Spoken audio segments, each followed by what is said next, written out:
मैं जानना चाहता हूँ, जिनके पास आधार कार्ड नहीं होगा वो वोट नहीं डाल सके, जो बोगस है, जो फेक है, रामनाथ ठाकुर जी, ये अनिवार्य नहीं है। I oppose this bill.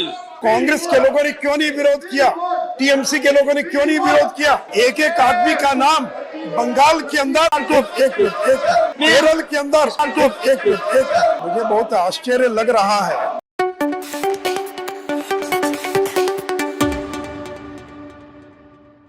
Bihar में जो एसआईआर की प्रक्रिया चल रही है, उस पूरे प्रक्रिया के विरोध का अभी भी जारी है। एसआईआर प्रक्रिया भी जारी है, लेकिन उस पूरी प्रक्रिया के विरोध के केंद्र बिंदु में चाहे फिर सड़क हो, चाहे फिर संसद हो या फिर सुप्रीम कोर्ट हो, इन सब जगहों पे केंद्र बिंदु में एक ही सवाल रहा, सबसे बड़ा सवाल रहा कि आखिर ये चुनाव आयोग जो इतना कुछ करके इतने बड़े बृहद तौर पर आधार कार्ड सभी लोगों का बनाया गया, 99% लोगों का आधार बनाया गया पूरे हिंदुस्तान में, उसको क्यों नहीं इंक्लूड किया जा रहा है, उसको क्यों नहीं पहचान पत्र के रूप में एक्सेप्ट कर रही है चुनाव आयोग। लेकिन हम थोड़ा सा आपको और पीछे लेके जाते हैं। पीछे ऐसे लेके जाते हैं कि इसी देश की संसद में, राज्यसभा में 21 दिसंबर 2021 को बहस चल रही थी और इसी आधार कार्ड को चुनाव आयोग के साथ जो संबंध है उसको लेकर के बहस चल रही थी। पूरी प्रक्रिया ये थी कि सरकार ने एक बिल लाया था, जिस बिल के अनुसार जितने भी हिंदुस्तान के अंदर वोटर हैं, जिनका वोटर आईडी कार्ड बना हुआ या मतदाता सूची में नाम है, उन सभी के वोटर आईडी कार्ड को उनके आधार कार्ड से लिंक करने का बिल लाया गया था। उस बिल का कांग्रेस ने विरोध किया था। आपको आश्चर्य होगा कि आज जो कांग्रेस ये डिमांड कर रही है, जो अपोजिशन, टीएमसी ने, सबने विरोध किया था, सारे विपक्षी पार्टियों ने उस बिल का विरोध किया था। जो विपक्षी पार्टी के लोग आज ये कह रहे हैं कि आखिर आधार कार्ड को क्यों नहीं एक्सेप्ट किया जा रहा है, वही विपक्षी 2021 में ये कह रहे थे कि आखिर आधार कार्ड को वोटर आईडी से लिंक क्यों किया जा रहा है, प्राइवेसी का हनन हो रहा है, और बहुत तरह के तर्क दिए जा रहे थे। और उन सभी तर्कों को धराशायी करने वाले राज्यसभा में कौन थे? वो राज्यसभा में थे इसी बिहार के, अब दिवंगत हो चुके हैं, बीजेपी के senior most leader Sushil Kumar Modi ji. उस सुशील कुमार मोदी जी के वीडियो को आपको हम पूरा दिखाएंगे, लेकिन उसके पहले इस बात पे सवाल आप जरूर खड़ा कीजिए कि आखिर ऐसा कैसे होता है कि विपक्ष के लोग जिस मुद्दे का कभी विपक्ष विरोध करते हैं, उसी मुद्दे के ऊपर 3 साल 4 साल के भीतर बिल्कुल उल्टा पोजीशन ले लेते हैं। जिस विपक्ष ने ये विरोध किया था कि आधार कार्ड को आप वोटर आईडी कार्ड से, मतदाता सूची से लिंक नहीं कर सकते हैं, ये अनकॉन्स्टिट्यूशनल है, ये लोगों की प्राइवेसी का हनन है, और वही विपक्ष आज कह रही है, आज पूछ रही है सड़क से लेकर के, संसद से लेकर के सुप्रीम कोर्ट तक, कि आखिर आधार कार्ड को एक्सेप्ट क्यों नहीं किया जा रहा है। अगर आपको आज आधार कार्ड ऑथेंटिक लग रहा है तो फिर 2021 में क्यों नहीं लगा था, जब सुशील मोदी जी इस पूरे बहस के ऊपर जवाब दे रहे थे और विपक्ष से पूछ रहे थे कि आखिर ये लोग अपोज क्यों कर रहे हैं। और उन्होंने यहां तक कहा कि उस बिल के बनने से पहले उस मुद्दे के ऊपर एक सर्वदलीय बैठक हुई है, कमेटी बनी है, उस कमेटी के अंदर सर्वदलीय रूप से सभी लोगों ने एग्रीमेंट बनाया कि नहीं, फर्जी वोटर हैं, फर्जी वोटरों को हटाने का एक बहुत नायाब तरीका ये हो सकता है कि आप आधार कार्ड से वोटरों को, उनके आईडी कार्ड को, उनके जो उनका नंबर होता है इलेक्टोरल रोल पे, उससे लिंक कर दीजिए, जितने भी फर्जी हो जाएंगे साफ हो जाएंगे। अब ये सवाल आप खुद सोचिए, फिलहाल आप बस वो वीडियो देख लीजिए जो सुशील मोदी जी ने खुद उस समय राज्यसभा में सारे दलीलें दी थी। नमस्कार। कानून आ रहा है जो पूरे देश के गरीब लोगों को, जिनके पास आधार कार्ड नहीं होगा, वो वोट नहीं डाल सके। इनका मंशा सिर्फ यही है और कुछ नहीं है, इसलिए मैं इसका विरोध करता हूं। और इसके अलावा ऐसे सदन में ये पास कर रहे हैं जो अव्यवस्थित है, और हमारे बहुत सारे लोग अब आखिरी दिन ही उनको बुला लेते तो कम से कम अपना मत तो व्यक्त कर देते। इस बिल पर आई अपोज दिस बिल पूरी तरीके से। Thank you. ज्यादा मुझे कुछ नहीं कहना।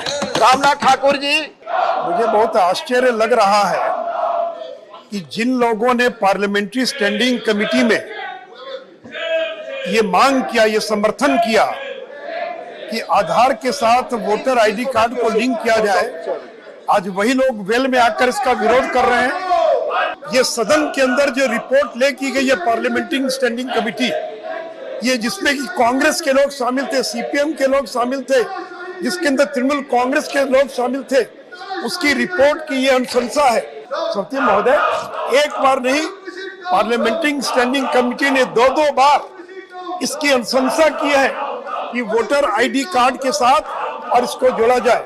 मैं जानना चाहता हूं, जब पार्लियामेंट्री स्टैंडिंग कमेटी ने रेकमेंड किया तो कांग्रेस के लोगों ने क्यों नहीं विरोध किया, टीएमसी के लोगों ने क्यों नहीं विरोध किया, और आज वेल में आकर एक ऐसे कानून का विरोध कर रहे हैं जिसको लागू करने के लिए आप सारे लोग इसके अंदर शामिल थे।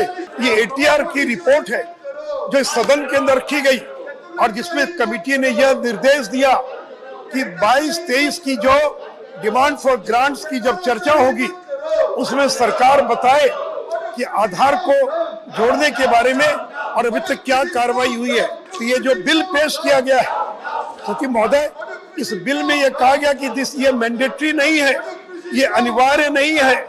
No application for inclusion of names in the electoral roll shall be denied and no increase in the electoral roll shall be deleted for inability of any individual to furnish or intimate Aadhaar number due to such sufficient cause as may be prescribed।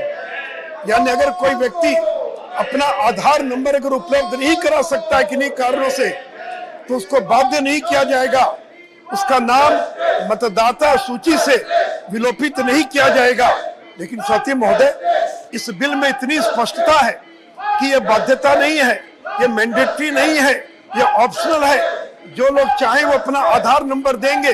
जो लोग अगर आधार number अगर उपलब्ध नहीं करा सकते हैं तो उनको बाध्य नहीं किया जाएगा।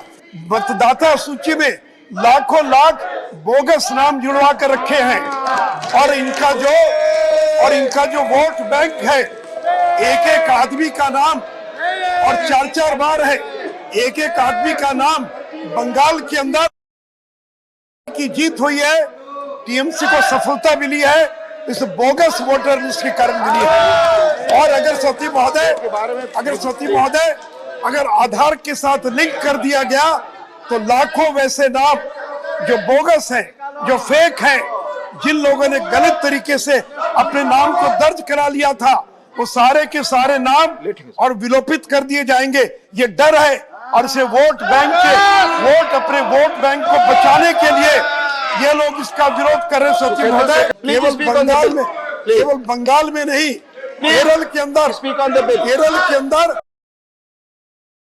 वोटर लिस्ट के अंदर बड़े पैमाने पर और बोगस वोट अपने मतदाता सूची में जो नाम दर्ज करा रखे हैं। सचिव महोदय, जब ये अनिवार्य नहीं है, ये जब मैंडेटरी नहीं है, तो फिर क्यों इस बात का विरोध कर रहे हैं? सचिव महोदय, इसका मतलब है सुप्रीम कोर्ट एक मिनट के सचिव महोदय, आपका समय खत्म हो चुका है, कोर्ट में कोई आपत्ति नहीं है। प्लीज, सुप्रीम कोर्ट के निर्देश के आलोक में और ये संशोधन लाया जा रहा है सचिव महोदय,